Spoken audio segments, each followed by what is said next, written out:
Oui, oui. Qu'allons-nous laisser aux générations futures si elles ne sont pas exterminées par notre pollution? Et à part cette pollution, qu'allons-nous laisser d'admirable pour les générations qui viennent? Eh bien, si on peut laisser quelque chose d'admirable, c'est que dans cet état dans lequel on est aujourd'hui, c'est qu'on renaisse, qu'on naisse enfin en tant qu'humain et pas en tant que bête qui abusent de toutes leurs connaissances, de toutes leurs sciences, afin de démolir la planète et d'arriver à des technologies extraordinaires mais malsaines, à une science qui fait tout pour pouvoir échapper à ce qu'il ne faut pas échapper, c'est-à-dire à la loi de la nature et à notre but existentiel, c'est d'accomplir une vie saine, belle, sereine, plein d'amour, plein de respect. Et donc, nous voyons que ce que nous faisons depuis un siècle ou deux, eh bien, c'est peut-être des gratte-ciel, on va gratter le ciel, mais tout ça, vous comprenez bien, avec les matériaux qui sont employés, qui ne sont pas du tout telluriques, nous allons donc rien de laisser d'admirable. Et c'est pour ça qu'il faut qu'on insiste à chacun pour soi, de trouver ce petit jeu, mon supérieur à moi, mon moi supérieur, de venir s'intercaler à chaque fois que je vais faire une aberration ou que je suis dans un égoïsme déplacé. Donc, c'est vraiment le temps est venu où l'homme doit accomplir vraiment le but existentiel de sa naissance sur Terre.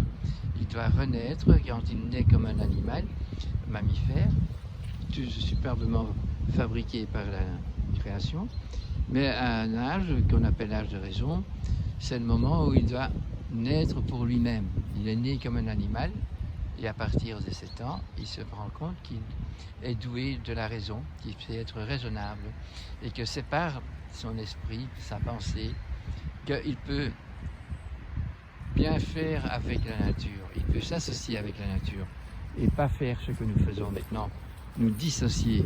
Nous devons nous unifier, c'est un acte individuel que chacun doit pouvoir faire. C'est sûr que si vous avez des parents et autour de vous des professeurs et des gens qui sont des exemples de bonne vie et qui vous donnent, ils vous permettent d'acquérir cette sagesse, ce sera plus facile que si vous êtes né dans cette période-ci, où tous ceux qui ont une autorité sont des autoritaires, qui sont des spécialistes dans un domaine, et qui se pensent omnipotents, tout connaissants, et donc ils font des décisions. Vous voyez, avec la politique aujourd'hui, avec toute l'histoire du Covid, vous voyez bien que tout ça, c'est de l'incompétence, c'est travailler pas pour le bien-être commun, pas pour le respect de ses citoyens, pas pour le respect de ses étudiants. On doit devenir conscient des effets que nous faisons quand nous faisons des aberrations. Et nous devons savoir que c'est une aberration, même si c'est pratique d'avoir un téléphone sans fil. Mais c'est pas bon pour la planète et c'est pas bon pour l'évolution cérébrale de tous ces humains et tous les êtres qui vivent sur Terre, qui sont partenaires de la vie ici, qui sont là pour nous aider à être heureux.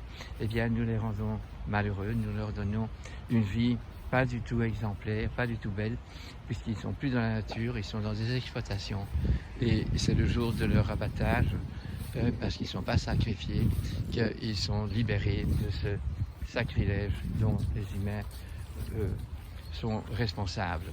Mais comme ils ne se rendent pas compte que c'est un sacrilège, parce que pour eux, ils voient ces bêtes et ces plantes qui sont maltraitées, et ils les mangent même, et dès qu'il y a un produit chimique dedans, ils sont confiants, parce qu'alors il n'y a pas de microbes, c'est stérile, il n'y a pas de microbes. Donc nous sommes tout à fait dans l'opposé du rôle que nous avons sur cette terre. Ça n'est pas encore grave, ce qui est plus grave, c'est qu'on ne le voit pas et que donc on continue de plus belle si on ne s'en rend pas compte. Bon, il est temps de se rendre compte, nous sommes coincés, mais nous avons une part de participation à ce mur, à ce terminus. Donc on va se retourner, on va faire un peu d'abnégation, bien réfléchir et voir chacun pour soi où on est, ce qu'on peut amener comme amour autour de nous, comme respect et comme bienveillance autour de nous.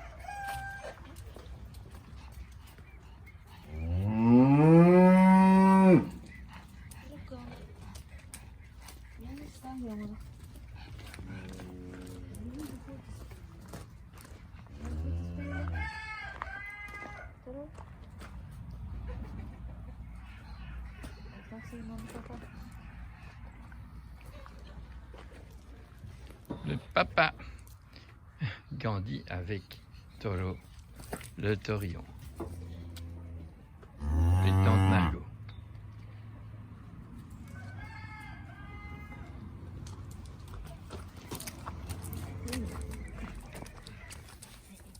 Bonsoir les amis.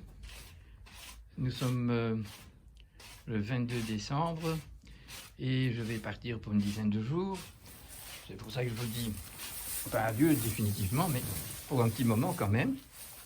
Alors, sachez que vous pouvez toujours revoir dans les 240 et plus des vidéos, rechercher encore des données que j'ai essayé de partager et peut-être de me faire des commentaires ou des questionnements pour que vous puissiez évaluer comment continuer ces entrevues.